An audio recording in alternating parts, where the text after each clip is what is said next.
ఆళ్లగడ్డ తెలుగు రాష్ట్రాలలో ఈ పేరు తెలియని వారెవ్వరూ ఉండరు.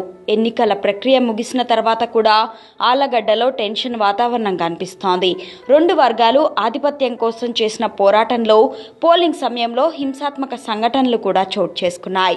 మంత్రి హోదాలో ఉన్న అఖిల ప్రియ సైతం పోలీసులు వన్ సైడ్గా వ్యవహరించారని ఆరోపించడం అక్కడున్న హింసాత్మక పరిస్థితికి అద్దం పడుతోంది. ఆళ్లగడ్డలో ఈసారి అసలైన పోరు జరిగిందన్నది విశ్లేషకుల అంచనా. దాదాపు 3 దశాబ్దాల నుంచి ఇక్కడ రెండు కుటుంబాల మధ్య ఎన్నికల పోరు జరుగుతూ వస్తోంది. ఆళ్లగడ్డ అంటేనే ముందుగా గుర్తొచ్చేది భూమా, గంగుల కుటుంబాలే. 1985 నుంచి నేటి ఎన్నికల వరకు జరిగిన ప్రతి ఎన్నికల్లోనూ ఈ రెండు కుటుంబాలే తలపడుతూ వస్తున్నాయి.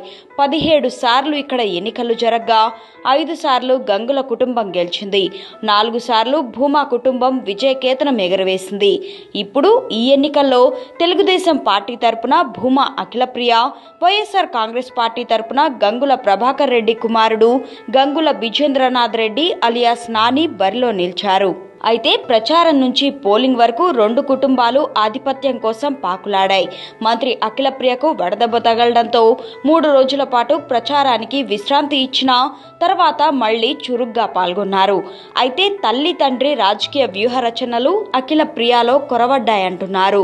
తల్లిదండ్రులకు ఇష్టులైన ముఖ్యమైన వారిని దూరం చేసుకోవడంతో పోలింగ్ రోజు అఖిలప్రియ ఒంటరి పోరు చేయాల్సి వచ్చిందని పేర్కొంటున్నారు.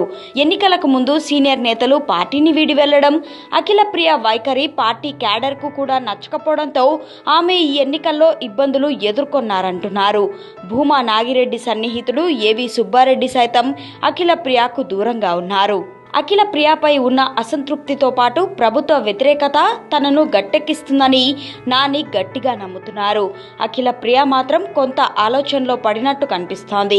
పోలింగ్ రోజున క్యాడర్ సరిగ్గా సహకరించలేదని, పోలీసులు కూడా వైసీపీకే వత్తాసు పలికారని అఖిలప్రియ టీడీపీ అధినేత చంద్రబాబు నాయుడుకు ఫిర్యాదు చేసినట్లు సమాచారం అందుతోంది. మొత్తం మీద అఖిలప్రియకు గెలుపు ఇక్కడంత ఈజీ కాదన్న సంకేతాలు మాత్రం స్పష్టంగా కనిపిస్తున్నాయి.